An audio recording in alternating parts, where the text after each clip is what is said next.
Mature theme. Disclaimer, ये audio series mature themes, language और violence को कंटेन करती है जो सभी लिसनर्स के लिए सूटेबल नहीं है। पेरेंटल एडवाइस नेसेसरी है। ये कंटेंट एडल्ट ऑडियंसेस के लिए है और इसमें combat, blood, murder, potentially disturbing scenarios और स्ट्रॉन्ग लैंग्वेज इंक्लूड हो सकती है। अगर आप ऐसी कंटेंट से इजीली ऑफेंडेड या डिस्टर्ब्ड हो जाते हैं तो प्लीज ना सुने। ये ऑडियो सीरीज किसी भी प्लेटफॉर्म कंटेंट को कॉपी नहीं करती है। स्टोरी फैंटेसी बेस्ड है। अगर कोई नाम मैच करता है तो हम इसे एक कोइंसिडेंस कह सकते हैं। यह ऑडियो बुक फन और जॉय पर्पसेस के लिए डिजाइन्ड है। विपिन ने चुपके से सिर हिलाया। अगर तुमने अपना असली रूप पहले दिखाया होता तो कुछ प्रतिभाशाली लोगों को मंत्रमुग्ध करना मुश्किल नहीं होता। हालांकि उसकी सुंदरता और फिगर की तुलना प्रत्युषा से नहीं की जा सकती थी, फिर भी वह निस्संदेह एक दुर्लभ सुंदरता थी जो सोनाक्षी और मिताली से कहीं आगे थी। फॉक्स चार्म डेस्टिनी के साथ जोड़ी बनाकर आम लोगों की तो बात ही छोड़िए, यहां तक कि दुर्जेय विशेषज्ञों को भी उसका विरोध करना मुश्किल हो सकता है। उदाहरण के लिए क्षितिज नगर के राजकुमार मेघरथ को ही लें। वह संभवतः बिना लड़े ही हार जाता। सुंदरता कहर बरपाती है या एक महिला के कारण राज्य खोना का विचार सिर्फ एक किंवदंती नहीं था। फॉक्स चार्म डेस्टिनी युद्ध में विशेष रूप से मजबूत नहीं थी, लेकिन जब कुशलता से इस्तेमाल किया गया तो इसका प्रभाव बहुत बड़ा था। सुंदरता फीकी पड़ जाती है और फॉक्स चार्म डेस्टिनी की असली महारत अदृश्य में निहित है। दुनिया के टॉप टैलेंट को साधारण रूप से मंत्रमुग्ध करना परम उपलब्धि है। ऐसा कहा जाता है कि वशिष्ठ के पूर्व शासक सुंदर नहीं थी, फिर भी वे आम जनता को मोहित कर सकते थे। मैंने हमेशा उन्हें अपना लक्ष्य माना है। लावण्या के चेहरे पर उसकी गहरी प्रशंसा झलक रही थी। ठीक है, मैं आपकी मदद करने के लिए सहमत हो सकता हूं। हालांकि आप खोज जारी रखने के लिए स्वतंत्र हैं। परिवार के असेसमेंट से पहले यदि आप मुझसे भी बेहतर प्रतिभा वाले किसी व्यक्ति को ढूंढ सकते हैं तो यह ठीक है कि वे आपकी सहायता करें। विपिन ने कहा, क्या तुम सच में मुझे असेसमेंट के लिए किसी और को लाने दोगे? यह सुनकर लावण्या की आंखों में करुण भाव भर आया। एक पल में वह महिला जिसने सालों तक माया सिटी पर लोहे की मुट्ठी से शासन किया था, अविश्वसनीय रूप से नाजुक हो गई, जिससे एक मजबूत इच्छा पैदा हुई। फॉक्स चार्म डेस्टिनी ब्लास्ट हुआ। इस समय उसकी सुंदरता उसकी फॉक्स चार्म टेक्निक के साथ मिलकर दिलों को बेकाबू करने के लिए पर्याप्त थी। यहां तक कि एक तरफ विनम एक आवेगपूर्ण इच्छा से अभिभूत होकर अचंभित होकर देख रहा था। मुझे अट्रैक्ट करने की कोशिश कर रही हो? उसकी मंशा को समझते हुए विपिन ने अपना सिर हिलाया, उसकी मदद करने के विचार को खारिज करने के लिए तैयार। हालांकि उसने अचानक महसूस किया कि स्वर्ग की दिव्य ऊर्जा की धाराएं शून्य को चीरती हुई उसके शरीर में बह रही हैं। यद्यपि यह क्वांटिटी डेस्टिनी डिस्क से सीधे एब्जॉर्ब्ड के बराबर नहीं थी, फिर भी यह उसके लिए बेहद फायदेमंद थी। एक विचार के साथ विपिन ने चुपके से ऊर्जा के प्रवाह को स्वर्ग की लाइब्रेरी में निर्देशित किया, जिससे एक के बाद एक नई किताबें बन गईं। विपिन रोमांचित था। डेस्टिनी डिस्क की अनुपस्थिति में चुराई गई एनर्जी की यह बूंद भी अमूल्य थी। आखिरकार हर छोटी चीज मायने रखती है, खासकर महत्वपूर्ण क्षणों में। क्या होगा अगर वह सचमुच मेरे लिए भावनाएं विकसित करता है और मेरे साथ रहना चाहता है? क्या यह आपको परेशान नहीं करेगा? यह देखकर कि विपिन पहले की तरह एक्टिव नहीं था, लावण्या की आंखें चमक उठीं और वह दयनीय भाव से उसे देखती रही। मैं परेशान नहीं होऊंगा। विपिन ने अपना सिर हिलाया। उनकी प्रतिक्रिया के साथ ही स्वर्ग की दिव्य ऊर्जा का प्रवाह अचानक पूरी तरह से बंद हो गया, मानो उसे काट दिया गया हो। फॉक्स चार्म डेस्टिनी तभी आगे बढ़ सकती थी जब वह दूसरों को सक्सेसफुली अट्रैक्ट कर सके, जिससे डेस्टिनी उसके साथ आगे बढ़ सके। हालांकि चूंकि यह उस पर प्रभाव नहीं डाल रहा था, इसलिए ऊर्जा का इनाम भी स्वाभाविक रूप से बंद हो गया। थोड़ा सा भौहें सिकोड़ते हुए विपिन ने पानी को और परखा, तो कौन नाराज होगा। एक पल में स्वर्ग की दिव्य ऊर्जा अपनी पिछली मात्रा से दोगुनी हो गई। लाइब्रेरी के भीतर एनर्जी की लहरें स्थानांतरित हो रही थीं, जिससे नई पुस्तकों की बाढ़ आ गई।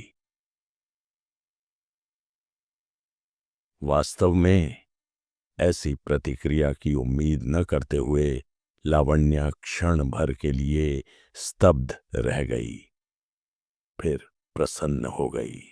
फॉक्स चार्म डेस्टिनी की प्रगति के लिए दो शर्तें पूरी होनी चाहिए। पहली यह कि लक्ष्य असाधारण रूप से प्रतिभाशाली होना चाहिए। व्यक्ति जितना अधिक प्रतिभाशाली होगा, लाभ उतना ही अधिक होगा। दूसरी यह कि लक्ष्य के पास दृढ़ मन होना चाहिए। ऐसे प्रतिरोध पर काबू पाने से और भी बेहतर परिणाम मिलेंगे। ब्लैक मार्केट की देखरेख करने के कारण उसने कई तथाकथित प्रतिभाशाली लोगों का सामना किया था और उनमें से हर कोई उसके आकर्षण में आ जाता था जैसे ही वह अपनी प्रतिभा का प्रदर्शन करती थी। केवल विपिन ही अप्रभावित रहता था, पूरी तरह से अपनी शर्तों पर काम करता था। उस समय वह जानती थी कि वह असाधारण व्यक्ति है और संभवतः कोई ऐसा व्यक्ति है जो अपना असली रूप छुपा रहा है। बाद में जब उसे पता चला कि इस विपिन ने, जो मुश्किल से 20 साल का था, कोल्ड नेदर आर्मर पहने मेघरथ को एक ही वार में हरा दिया था, तो वह और भी अधिक उत्सुक हो गई। अपने अडिग दृढ़ संकल्प और असाधारण प्रतिभा के साथ वह उसके लिए फॉक्स चार्म डेस्टिनी विकसित करने हेतु एक आदर्श भट्टीदार था। यदि वह सफल हो गई तो उसे मिलने वाला पुरस्कार अपार होगा, इसलिए वह उससे मिलने गई, इस उम्मीद में कि वह सहयोग करेगा। अगर वह सहयोग नहीं भी करता तो भी उसे अपने परिवार में वापस लाना उसके लिए खुशी की बात होती। शुरू में उसे बहुत कम उम्मीद थी, लेकिन उसने पाया कि अपनी असली सुंदरता को उजागर करने से उसे तुरंत फायदा हुआ। बहुत खुश होकर उसने उसे एक मोहक नजर से देखा। उसकी आवाज नरम और आकर्षक थी। मुझे तुम पर पूरा भरोसा है। अपने वचन से पीछे मत हटना।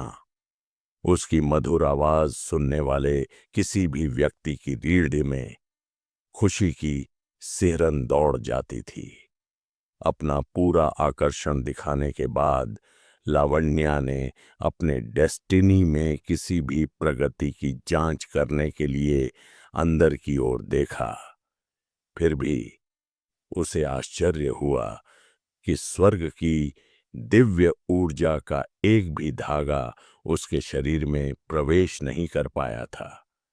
ऐसा लग रहा था जैसे उसके सारे प्रयास व्यर्थ हो गए थे। उलझन में उसने विपिन की ओर देखा, जो सकारात्मक रूप से प्रसन्न दिख रहा था, बार बार सिर हिला रहा था। बेशक आप मुझ पर भरोसा कर सकते हैं। उसके उत्साही व्यवहार को देखकर लावण्या को लगा कि वह उसके जादू में फंस गया है। राहत महसूस करते हुए उसने एक बार फिर ध्यान केंद्रित किया, लेकिन पाया कि अभी भी उसकी ओर कोई ऊर्जा नहीं आ रही थी। उस क्षण उस कुलीन महिला को ऐसा महसूस हुआ जैसे उसने हजारों की संपत्ति दांव पर लगा दी हो, लेकिन हाथ खाली ही लगा। मिस लावण्या, बस मुझे बताइए कि आपको क्या चाहिए, मैं आपके लिए कुछ भी करूंगा। उस समय वेनम अचानक बोल पड़ा। उसके माथे पर नसें उभर आईं और वह अत्यधिक जोश के साथ बोला। भले ही लावण्या ने सीधे तौर पर उस पर निशाना नहीं साधा था, लेकिन उसके भाग्य का अवशिष्ट आकर्षण पहले ही उस पर हावी हो चुका था। इसका कोई मतलब नहीं है, भले ही विपिन मंत्रमुग्ध न हुआ हो, लेकिन वेनम की प्रतिक्रिया से ही उसे पुरस्कार के रूप में कुछ स्वर्ग की दिव्य ऊर्जा मिलनी चाहिए थी। आखिर कुछ भी क्यों नहीं है? हैरान होकर उसने फिर कोशिश की, लेकिन हाथ पूरी तरह खाली रह गया, जिससे वह पूरी तरह से हतप्रभ रह गई। जबकि लावण्या अभी भी उलझन में थी, यह नहीं समझ पा रही थी कि क्या गलत हुआ है। विपिन, जो कुछ दूर नहीं था, अचानक बोला, मिस लावण्या, बस मुझे बताएं कि आपको क्या चाहिए, मैं आपके लिए कुछ भी करूंगा। उसकी गंभीर अभिव्यक्ति को देखते हुए लावण्या ने एक बार फिर अपनी नियति की समझ पर नजर डाली, केवल यह जानने के लिए कि अभी भी कोई प्रगति नहीं हुई थी। चाहे वह इसे कैसे भी देखे, विपिन की प्रतिभा और दृढ़ संकल्प सबसे मजबूत थे जिसका उसने सामना किया था। सभी तर्कों के अनुसार अगर उसका आकर्षण उस पर काम करता है तो लाभ बहुत अधिक होना चाहिए। उसके फॉक्स चार्म डेस्टिनी को दूसरे चरण में बढ़ाने के लिए पर्याप्त है। फिर भी अब यह पूरी तरह से अटक गया था, थोड़ा सा भी सुधार नहीं दिखा रहा था। हालांकि वह यह नहीं समझ पाई, फिर भी लावण्या ने सिर हिलाया और अपने शरीर को थोड़ा झुकाया, जिससे एक कर्व दिखाई दिया। उसने अपने होंठ काटे और नाजुक कमजोरी का भाव अपनाया। अगर तुम सच में मेरे लिए कुछ भी करने को तैयार हो, भले ही तुम्हें डेस्टिनी डिस्क न मिला हो, तो क्या तुम फिर भी मेरी मदद करोगे? उसने सोचा कि वह तुरंत सहमत हो जाएगा, लेकिन इसके बजाय एक आवाज गूंजी, यह काम नहीं करेगा। लावण्या स्तब्ध रह गई और उसने विपिन की ओर देखा। उसकी आंखें स्पष्ट और शांत थीं, बिना किसी मोह के। तुम क्या तुम पहले से ही मुझ पर मोहित नहीं थे? उसकी आंखें अविश्वास से फैल गईं। तार्किक रूप से जो कोई भी उससे मोहित होता, उसे उसकी कही किसी भी बात पर तुरंत सहमत हो जाना चाहिए था, लेकिन उसका स्पष्ट इनकार इतना दृढ़ था कि उसके पास कहने के लिए शब्द नहीं थे।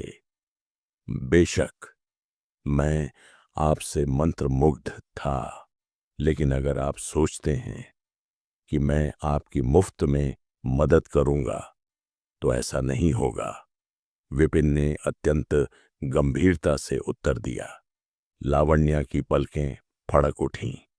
इसे ही तुम मंत्रमुग्ध कहते हो? क्या तुम मेरे साथ खिलवाड़ कर रहे हो? क्या किसी ने किसी जादू के प्रभाव में आकर इतना तर्कसंगत व्यक्ति होते हुए देखा है, जो इस तरह प्रॉफिट और लॉस की कैलकुलेशन करता है? कोई आश्चर्य नहीं कि स्वर्ग की दिव्य ऊर्जा का कोई इनाम नहीं था। तुम हमेशा से मेरे साथ खिलवाड़ करते रहे हो। पहले जो क्षणिक उत्साह उसने महसूस किया था, वह तुरंत निराशा में बदल गया। हालांकि वह निराश थी, लेकिन उसे राहत भी महसूस हुई। अगर किसी ऐसे व्यक्ति को सफलतापूर्वक मोहित किया जाए जिसे सम्मोहित करना मुश्किल है, तो लाभ और भी अधिक होगा। हालांकि वह अब असफल हो गई थी, लेकिन एक बार जब वे उसके परिवार तक पहुंच गए और वह अपने पूर्वजों की शक्ति का लाभ उठा सकी, तो उसके पास इस मामले में कोई विकल्प नहीं होगा। इस विचार के साथ लावण्या ने खुद को संभाला और मंद मंद मुस्कुराई। चूंकि मास्टर विपिन सहमत हो गए हैं, तो चलिए मामला सुलझ गया ऐसा मान लेते हैं। एक बार जब हम जुई शहर में होंगे, तो मैं व्यक्तिगत रूप से आपके पास आऊंगी। ऐसा कहकर वह मुड़ी और चली गई। जैसे ही वह बाहर निकली, उसके सामने एक स्क्रॉल दिखाई दिया। एक चमकीली रोशनी ने उसे घेर लिया, जिससे उसका पुराना रूप वापस आ गया। कितनी शर्म की बात है। स्वर्ग की भाग्य ऊर्जा का प्रवाह समाप्त होते देख विपिन ने हल्की निराशा में अपना सिर हिलाया। वह वेनम की ओर मुड़ा। क्या तुम जेनिथ कैपिटल लौटना चाहते हो? हाँ। वेनम अपनी मोहग्रस्त अवस्था से बाहर आया और जल्दी से अपनी मुट्ठियां भींच लीं। मैं तुम्हारे साथ चलूंगा। विपिन ने अपना भेष थोड़ा हिलाकर उतार दिया और अपना असली रूप प्रकट किया। जहां तक सेक्ट लीडर द्वारिका की बात है, आपको अपने स्तर पर मामलों का समन्वय करना होगा। मैं नहीं चाहता कि मेरी भागीदारी लीक हो। समझ गया। वेनम ने गंभीरता से सिर हिलाया। मैं शिक्षक को शांत रहने के लिए मना लूंगा। तैयार हो जाओ, हम आज दोपहर को निकलेंगे, विपिन ने निर्देश दिया। हाँ। वेनम ने सिर झुकाया और पीछे हट गया। उसके जाने के बाद विपिन आंगन में चला गया। प्रत्युषा, सिमर, रोहन, विक्रम और अन्य लोग अभी भी प्रैक्टिस कर रहे थे। जब उन्होंने उसके आगमन को देखा तो वे सभी खड़े हो गए। शीर्ष स्तरीय ओरिजिन कोर और फर्नेस की बदौलत उनका लेवल काफी आगे बढ़ गई थी। कुछ ही दिनों में प्रत्युषा पहले ही 7 सितारा लेवल में पहुंच चुकी थी और अपनी अगली सफलता से बहुत दूर नहीं थी। जहां तक अन्य लोगों की बात है, वे सोर्स पूल क्षेत्र के 6ठे स्तर पर पहुंच चुके थे। 6 सितारा लेवल। उनकी आभा असाधारण थी। आप सभी को विपिन वर्ल्ड में प्रैक्टिस जारी रखनी चाहिए। मैं आपकी प्रगति में तेजी लाने के लिए वहां समय प्रवाह को समायोजित करूंगा, विपिन ने कहा। विपिन वर्ल्ड और ओरिजिन वर्ल्ड दोनों में विपिन मात्र विचार से स्पेस के आकार और समय के प्रवाह को बदल सकता था। एक से एक समय अनुपात के साथ उनके साथियों ने जो स्थिर प्रगति हासिल की थी, उसे देखते हुए जुआन विश्व को 10 से 1, 20 से 1 या यहाँ तक कि 100 से 1 अनुपात में समायोजित करने से उनकी प्रगति में भारी तेजी आएगी। पहले विपिन वर्ल्ड में स्थिर रहने के लिए पर्याप्त स्वर्ग की भाग्य ऊर्जा की कमी थी, जिससे उनके लिए वहां प्रैक्टिस करना मुश्किल हो गया था। लेकिन अब स्वर्ग की दिव्य ऊर्जा की 5 मिलियन धाराओं के साथ यह उनकी त्वरित साधना का समर्थन करने के लिए पर्याप्त मजबूत था। ये आश्चर्यजनक है। प्रत्युषा ने जल्दी से सिर हिलाया। उनकी पत्नी होने के नाते वह स्वाभाविक रूप से अपने पति की सहायता करना चाहती थी। हालांकि उसके लो लेवल ने उसे परेशान कर दिया था। जल्दी से आगे बढ़ने का एक तरीका ही वह था जिसकी उसे जरूरत थी। मैं भी जाना चाहती हूं। सिमर ने जोश से सिर हिलाया।